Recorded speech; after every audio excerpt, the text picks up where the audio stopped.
20h sur les antennes de la télé Futur Média, c'est l'heure de la grande édition du soir. Léa, bonsoir. Chère Tidiane, bonsoir. Madame, monsieur, bonsoir. Voici les titres de cette édition. Drame de Mina, le décompte macabre pour le Sénégal s'élève pour le moment à 62 victimes, 86 pèlerins pris en charge. Sur le plan psychologique, ce sont les chiffres de la cellule de crise et de suivi psychologique qui déclarent que les recherches se poursuivent à la Mecque. Affaire Bassirou Faye, le policier incriminé dans la mort de l'étudiant renvoyé devant la chambre criminelle. Son avocat compte déposer un recours à la Cour suprême à l'université Cheikh Anta Diop de Dakar. Les étudiants rappellent au chef de l'État sa promesse d'organiser le procès au mois d'octobre. Transrail vers un règlement judiciaire pour les travailleurs. Les syndicalistes disent niet. Ils comptent s'ériger en bouclier pour sauver l'entreprise. Et puis Tamkharit, jour J-2, la chaîne de solidarité s'active. La délégation générale à la protection sociale et à la solidarité mobilise 230 bœufs pour les 52 mairies de la région de Dakar. L'objectif est de venir en aide aux familles démunies. Voilà le sommaire de ce journal. Tout de suite, le développement.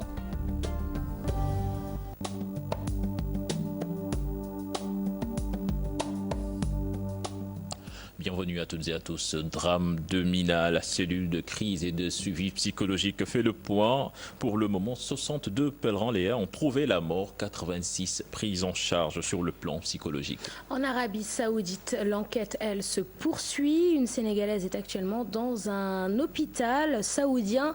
Plus de détails sur sa situation et son identité avec Fatou Kinedem et Maud Diop. Les recherches d'éventuelles victimes du drame de Mouna se poursuivent. La cellule de crise et de suivi est formelle. Le nombre de morts sénégalais recensés s'élève à 62. Ça, c'est le chiffre que nous avons atteint aujourd'hui. Et nous avons espoir que ce chiffre-là ne va pas évoluer.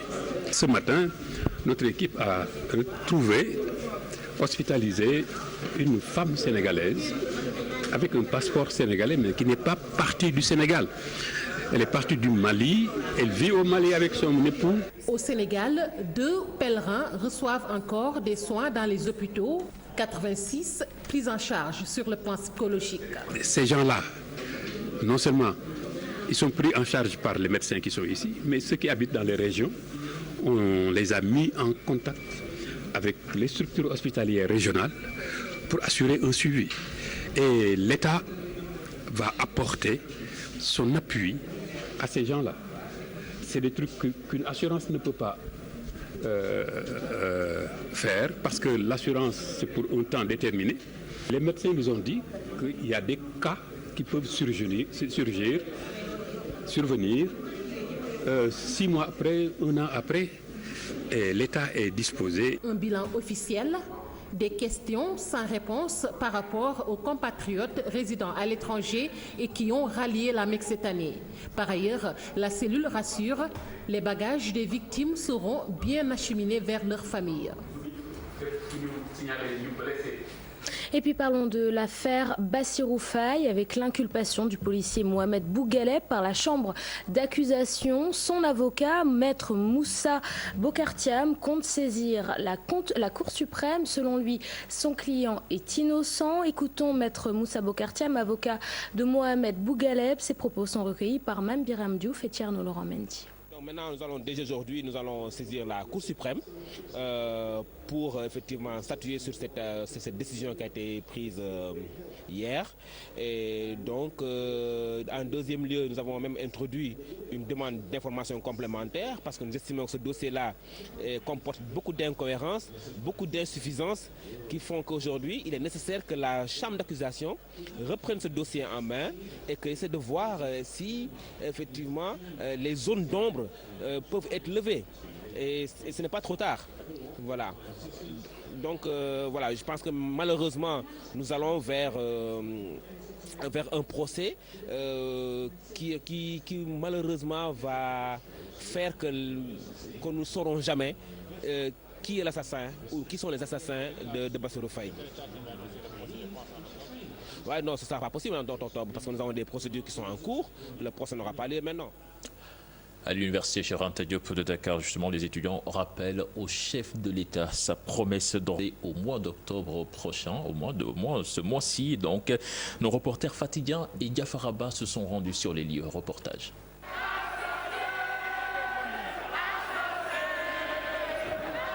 L'affaire Bassirou Faye est loin de connaître son épilogue. Mohamed Bougaleb, accusé d'avoir tué l'étudiant, est renvoyé devant les chambres criminelles. Son avocat décide de porter l'affaire devant la Cour suprême. Ici, à l'université Cheikh Anta Diop de Dakar, l'enquête est diversement appréciée. L'évolution du procès de Bassirou Faye est très en retard parce que depuis un an, depuis le 14 août, Bassirou Faye nous a quittés et nous déplorons le retard de cette évolution. Djibril Ndaw rappelle au chef de l'État sa promesse. Lors de sa dernière visite à l'UCAD, le président de la République avait affirmé la tenue du procès en octobre. Le président de la République, Macky Sall, nous avait promis que le procès va débuter le mois d'octobre, bientôt la fin du mois. Jusqu'à présent, il n'y a que dalle. Que ce soit au mois d'octobre de cette année ou même au mois de novembre, nous aspirons le plus rapidement possible pour que ce procès puisse se tenir dans les délais qui avaient été stipulés. Le procès, ça ne peut pas être tenu le mois d'octobre, mais il fallait que le président essaie de terminer le procès avant la fin du mois de novembre. Pour ces étudiants, pas question de reporter le procès. Ils interpellent les autorités. Je lance un message au président de la République, au gouvernement, que la cause de la mort de Bassirou Faye nous tient à cœur. Bassirou Faye est notre frère, Bassirou Faye est notre ami. Donc nous attendons le procès, qu'il fasse le projet le plus rapidement possible. Nous sommes dans une position attentiste, mais a bien peur que l'État puisse voir vraiment une réaction des étudiants. Je crois que ça peut avoir des affrontements et quelques manifestations. Oui. Je crois à ça, parce que les étudiants veulent qu'on termine le procès. Bassirou Faye avait été tué le 14 août 2014. Plus d'un an après son assassinat, ses camarades attendent toujours le procès. Merci beaucoup Fatidian. Le collectif des travailleurs de l'université Cheikh Anta Diop de Dakar sonne l'alerte sur la situation qui prévaut à la cité UCAD de la coopérative d'habitat des travailleurs de l'université. Une partie de cette cité, située à Keur-Massar, a été accaparée et certaines constructions ont été illégalement détruites. Plus d'explications sur ces tensions à la cité UCAD avec Dissa Prera et Younous Diatta. Accaparement des terres, expropriation, destruction de constructions déjà réalisées, vente de parcelles, les bénéficiaires de la cité UCAD 4 dans tous leurs états, à l'origine, disent-ils, des personnes tapis dans l'ombre qui veulent spéculer sur les 400 parcelles qui leur sont destinées. Il y a des problèmes parce que tout simplement, nous avions légalement acquis des terrains. Donc je pense que ça fait dans l'ordre de 300 et quelques ou 400. Mais malheureusement, des délinquants viennent investir la cité et nous exproprier de nos terres, malgré les nombreuses plaintes que nous avons déposées au niveau des tribunaux, mais il n'y a pas de suite. Au-delà des problèmes auxquels le collectif des travailleurs de l'UCAD rencontre, la violence perpétrée sur les habitants de cette cité inquiète, le collectif proteste contre ces agressions et interpelle les autorités. C'est des prédateurs, des spolieurs fonciers qui sont sur le site, accompagnés de lutteurs bien armés et qui opèrent dans le site, qui vendent, qui construisent, qui bastonnent, qui accusent et qui font emprisonner les gens. Et 3 de nos collègues sont en prison, dont le chef de quartier. Qui pratiquement est tout le temps dans la cité. Alors ce que nous déplorons, c'est que au niveau de la cité, c'est des retraités qui sont au niveau de cette cité pour l'essentiel et qui ont eu difficilement leurs parcelles et qui ont construit et qui sont pratiquement persécutés pratiquement tout le temps. C'est des choses persécutées parce que tout simplement des bandits viennent avec des armes blanches, souvent des coupes-coupes, menacer des gens. Pour finir, le collectif réclame la finalisation de la procédure d'immatriculation du site. Les travailleurs interpellent aussi la justice sur l'urgence de trouver une solution définitive, juste et équitable à cette dramatique situation. Je vous disais en sommaire, Transrail, crise au sein de l'entreprise, l'État du Sénégal vers un règlement judiciaire pour les travailleurs. Unis comme un seul homme, les syndicalistes comptent s'ériger en bouclier pour sauver leur entreprise. C'est une correspondance signée Seylatir et Jérôme Diop. Il y avait une grande affluence dans la grande salle de la direction de Transrail où les travailleurs, les syndicats et les populations s'étaient donné rendez-vous. Bref, toutes les forces vives de Transrail étaient conviées à cette rencontre. L'unité syndicale, un credo lancé par les cheminots pour enfin défendre les intérêts des travailleurs de l'entreprise. Pour ces cheminots, Transrail est malade et si rien n'est fait, l'entreprise va bientôt fermer ses portes. On est dans une entreprise malade et qu'on tarde à soigner. Et si on ne fait pas vite, on risque d'enterrer le malade. Nous, en tout cas, en tant que travailleurs, notre mission, c'est aussi de fédérer les forces pour que l'entreprise continue à fonctionner. L'État va tout droit vers un règlement judiciaire de l'entreprise, selon les travailleurs de Transrail. Le schéma institutionnel est d'actualité. C'est pour cette raison qu'on s'est dit qu'il faut aller vers une unité organique, rassembler les forces et pouvoir discuter valablement avec les autorités d'une seule voix. Et enfin mettre en place ce schéma qui, je pense, va régler pratiquement tous les problèmes du rail. Un bureau consensuel a été mis en place. Ainsi, différentes propositions ont été faites pour les cheminots. Seule l'application du schéma institutionnel pourrait certainement changer la donne. Et puis, chère Tidiane, parlons à présent de cette éventuelle hausse du prix des tickets dans les bus Dakar Demdik et qui, bien sûr, ne réjouit pas les usagers. Oui, des Dakarois rencontrés décrit même les services de l'entreprise qui ne répondent pas convenablement à leurs préoccupations. Ils appellent l'État du Sénégal à ne pas cautionner cette hausse. Fatima Ba, Diafaraba. Les autorités de Dakar Demdik n'excluent pas de revoir leurs tarifs à la hausse, une nouvelle qui n'enchante pas les usagers de ces bus. C'est une mauvaise nouvelle, puisque moi ce que je ne peux pas comprendre avec cet État, depuis lors il y a eu des baisses sur le pétrole, mais la population n'a pas senti cette baisse-là. Donc il y a un peu d'enrac à l'intérieur. J'ai entendu le DG de Dakar Demdik dire que les tarifs actuels ont été fixés depuis 1998 et qu'entre-temps, le coût du gasoil a connu une hausse. C'est peut-être vrai, mais ce n'est pas une raison pour revoir les prix à la hausse. C'est quand même le service public. Les populations n'ont pas besoin de cela. Les Sénégalais rencontrés sont catégoriques. L'État ne doit pas cautionner cette hausse. Ils s'attendent même à une baisse. Bon, s'il s'agit d'augmenter, moi je suppose qu'on devait avoir des augmentations des barils du pétrole pour pouvoir justifier l'augmentation. Mais c'est une augmentation qui ne se justifie pas. Je ne suis pas du tout d'accord. Je suis pour une baisse. C'est la population qui devait se lever pour demander qu'on baisse le prix à la pompe. Si l'État fait une hausse ou bien si le directeur on va faire une hausse par rapport au prix, vraiment ça ne va pas nous arranger parce que nous avons que nos bourses et nous voulons aussi prendre beaucoup de charges par rapport à nos bourses. Autre chose, les services de l'entreprise de transport public sont décriés. Des lignes qu'il ne faut pas essayer de prendre. Des fois même en week-end c'est difficile pour se mouvoir. Ouais. Ça c'est vrai. Ça, c'est vrai. Ouais, les bus, il y a l'encombrement et puis ça ne suit pas.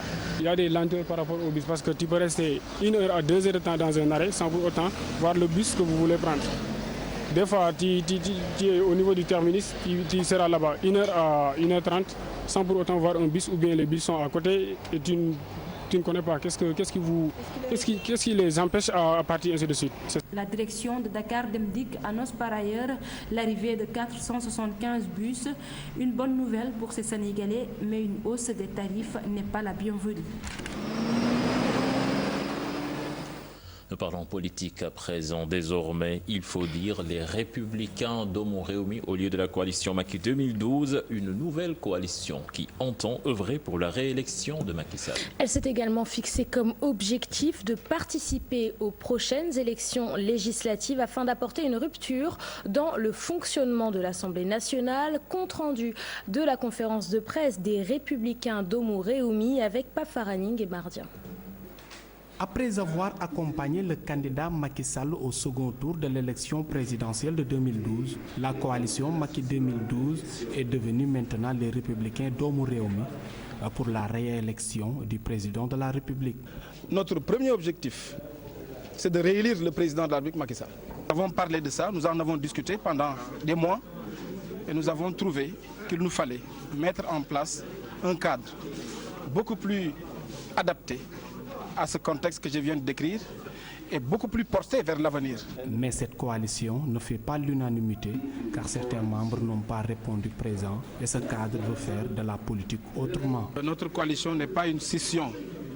Nous avons fait une analyse du contexte politique actuel et nous avons vu que ce contexte-là réclame une nouvelle forme d'organisation, réclame de nous aussi une nouvelle perception de la pratique politique. Au-delà de la réélection de Macky Sall, la coalition va participer aux élections législatives pour une assemblée de rupture. Pour les législatives, nous sommes clairs. Nous allons y participer. Maintenant, les formes, le mode et avec qui, ce sera déterminé plus tard. Nous pensons qu'il faut au Sénégal une nouvelle assemblée nationale, un nouveau type de député et pour cela nous allons y travailler. Cette coalition politique qui se veut un cadre de réflexion, de proposition et d'impulsion des valeurs cardinales dans le comportement exige la poursuite de la traque des biens supposés mal acquis. Pafaraning, merci. Viol, inceste, des journalistes bénéficient d'une formation de sensibilisation sur les traitements médiatiques dans le but de préserver les victimes. Selon l'une des formatrices, la psychologue Aminata Mbeng, la manière dont certains journalistes traitent l'information peut porter atteinte aux victimes déjà fragilisées par ce qu'elles ont vécu. Le docteur Aminata Mbeng est au micro d'Al-Hassan Ba. Ce qu'on remarque dans la presse, en fait, c'est que quand les journalistes traitent des faits de violence sexuelle, qu'il s'agit de viol ou d'inceste, ces faits sont traités au chapitre des faits divers. Ils ne se rendent pas compte de la résonance que ces articles, que la façon de raconter ce qui se passait, ce qui se passe, le fait sexuel ou l'abus sexuel, ils ne se rendent pas compte de la résonance que ça a sur les victimes et leurs familles. Il y a une très grande résonance sociale de cet article et on sait que les gens ici sont très consommateurs de faits divers et donc voilà, c'est le dernier fait divers qui a violé qui et aussi le viol, que ce soit le viol ou l'inceste, est traité en fait comme un scandale, alors que c'est un fait social qui est très grave. Et donc nous, cet atelier a été organisé pour attirer le rôle des journalistes, la posture neutre, cette neutralité bienveillante, comme on dit, qu'ils doivent avoir quand ils traitent ces sujets-là. À 48 heures de la célébration du Nouvel An musulman, au Forail de Diamaguène, les vendeurs de bœuf attendent toujours leurs clients. Oui, ils se font désirer pour le moment les clients, mais ces vendeurs gardent quand même espoir. Les seuls qui y trouvent leur compte pour le moment, ce sont les vendeurs d'herbes. Un reportage signé Chertidiane Dion, Modou Diop.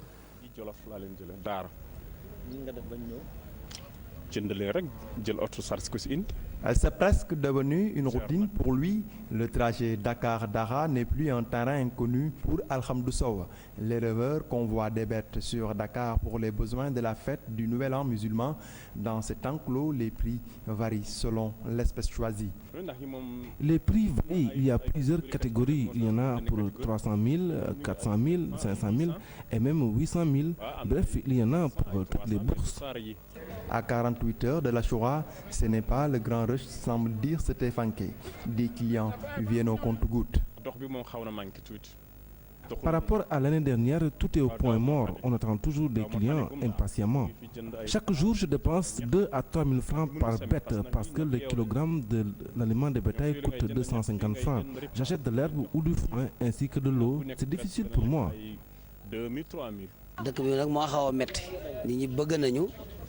Les temps sont durs avec la rentrée scolaire. Presque tous les parents d'élèves ont dépensé leur argent. Et c'est un métier risqué puisque après abattage, on ne fait qu'attendre les clients. Regardez, surtout c'est moi qui l'ai acheté à 500 000 francs par tête. À quelques jours de la fête du Nouvel An, c'est la traite pour les vendeurs d'herbes. Chaque jour, on se déplace jusqu'à Kermassar, Diamniadio ou parfois pour chercher de l'herbe. Nous payons d'abord 250 francs le sac avant de vendre le sac à 1500, 2000, parfois 2500. Ces temps-ci, ça va quand même. Solidarité, la délégation générale à la protection sociale et la solidarité nationale, Léa, à la rescousse des familles démunies. Et afin que ces familles démunies puissent passer une bonne fête de Tamkharit, 230 bœufs ont été distribués aux 52 mairies de la région dakaroise. Écoutons à ce propos le docteur Antassar de la délégation générale à la protection sociale et à la solidarité. Précisément, nous avons au total 371 bœufs qui sont répartis sur tout le territoire national, dans quelques régions. Mais nous avons amené à Dakar, dans la région de Dakar, les 230 bœufs qui sont répartis dans les 52 communes. Chaque commune recevra 3 bœufs.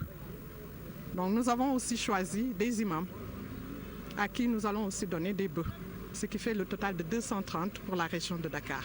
Le président de la République, sachant qu'on s'approche de la fête d'Achoura, qui est la fête des musulmans, a toujours voulu, comme il le fait tous les ans, apporter aussi un soutien aux familles démunies pour qu'elles puissent aussi fêter la fête d'Achoura comme tout bon Sénégalais.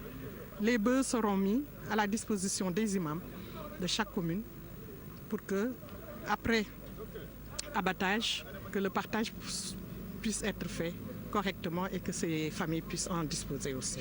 Ce matin au CIAD de la conférence de haut niveau sur l'agriculture et l'agroalimentaire. Il est attendu à la fin de cette rencontre ce vendredi un plan d'action sur la transformation de l'agriculture africaine et les financements qui vont avec. Pour le président Macky Sall, les banques commerciales doivent jouer leur partition en s'intéressant beaucoup plus au secteur agricole. Je propose de suivre le compte-rendu de cette journée signé Mambiram Diouf et Tierno Laurent Mendy. L'Afrique a les moyens et les ressources d'assurer sa propre sécurité alimentaire et cela est possible d'ici 2025.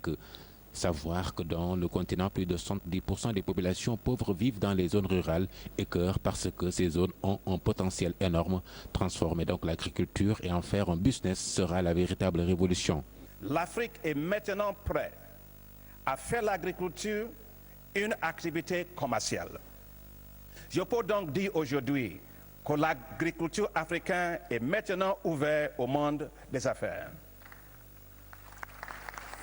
Et cette activité commerciale consiste à nourrir l'Afrique et à libérer le potentiel de l'Afrique afin de promouvoir la diversification des économies africaines. Faire de l'agriculture le socle de l'émergence nécessite de nouvelles démarches, notamment dans l'octroi de financement par les banques. Le paradoxe dans nos systèmes bancaires nationaux et continentaux, c'est que lorsqu'on parle de financement des campagnes agricoles, vous ne verrez que les banques de crédit agricole qui s'engagent quasiment auprès des États. Que font les autres banques commerciales qui doivent accompagner cette activité commerciale, qui est la commercialisation des productions agricoles? Les banques centrales, en particulier la nôtre, Banque centrale des États de l'Afrique de l'Ouest, elle devra, à mon sens, reprendre le financement des campagnes agricoles comme par le passé, avec les crédits de campagne, ne serait-ce que sous forme de facilitation par rapport aux banques commerciales. Pour qu'il y ait un sursaut continental pour une révolution agricole tendant à développer l'économie rurale. Et pour cela, il va d'abord qu'il y ait des financements. Il faut que les intrants soient à temps à la disposition des producteurs. Il faut qu'on crée des marchés de commercialisation. Il faut qu'on intéresse les jeunes en les formant, en les encadrant pour une agriculture effectivement qui nourrit son homme et de manière durable. En donnant une conférence de 3 jours, une première en présence d'agriculteurs, d'acteurs de la société civile, du secteur privé. Il serait impensable et contre-productif de continuer à disperser nos énergies en pensant développer l'agriculture en Afrique, en continuant de distribuer des houes, des haches, des machettes aux paysans, ainsi que des semences non améliorées et de faible rendement. Ce ne sera pas possible. Le président Sall s'est réjoui de la tenue de ce grand rendez-vous et a appelé à soutenir cette vision du président des...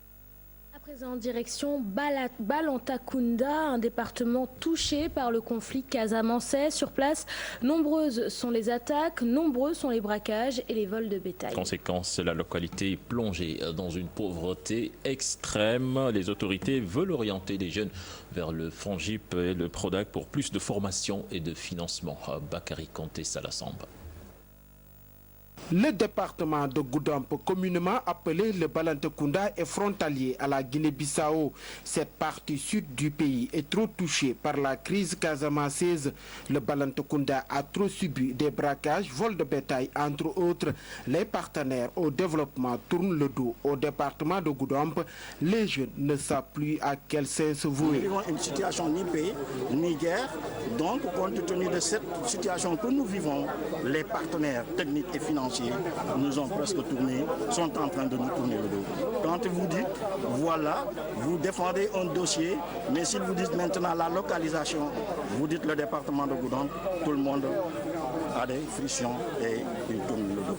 Donc, compte tenu de cette situation, nous attirons l'attention du président de la République qui est en train de faire des merveilles pour une paix définitive et durable en Casamance, mais nous attirons Doudouka pour lui dire que les jeunes du département de Goudomp sont là, ils sont bien organisés, ils sont solides, ils sont ambitieux, vraiment de penser beaucoup à eux. Interpellé sur la question lors des activités de jeunesse du Balantakunda, le président du conseil départemental Malamine Gomis et Abdoulaye Bosco Sadio, maire de la commune de Goudomp, demandent aux jeunes d'élaborer des projets afin de bénéficier des financements et formations dans le secteur de l'agriculture auprès du FONGIP et du PRODAC.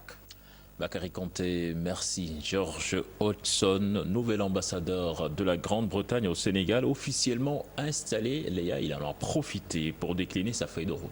À savoir le développement de la coalition entre le Sénégal et la Grande-Bretagne dans un secteur comme celui de l'agriculture. Le nouvel ambassadeur de la Grande-Bretagne au Sénégal que je vous propose d'écouter. Je viens de présenter mes lettres de créance à Monsieur le Président Macky Sall et à lui j'ai dit que la Grande-Bretagne est là pour accompagner le Sénégal dans la mise en place de son excellent plan Sénégal émergent, mais aussi dans la coopération sur le plan international parce qu'avec l'élection du Sénégal au Conseil de sécurité, je pense qu'il y a beaucoup plus de possibilités là-dedans aussi et on félicite le Sénégal sur ces résultats parce que on sait que le Sénégal sera un partenaire très bon pour nous. Ici, le Royaume-Uni est très présent. Il y a des entreprises britanniques qui font des investissements importants, des investissements de référence, par exemple dans le domaine agricole. J'ai eu, il y a quelques semaines, à visiter une ferme, West Africa Farms, où ils produisent des radis et d'autres produits agricoles destinés aux supermarchés en Grande-Bretagne pour donner aux Britanniques un petit goût du Sénégal, mais aussi pour aider la communauté parce qu'ils embauchent des milliers de villageois. Et ils ont des projets de coopération. Ils ont monté, par exemple, une clinique aux villageois. Et c'est pour ça que j'ai vu comme une sorte d'investissement de référence dans... C'était le dernier élément de ce journal. Merci Léa. Merci à toi, cher Tidiane. À la prochaine rendez-vous pour l'information.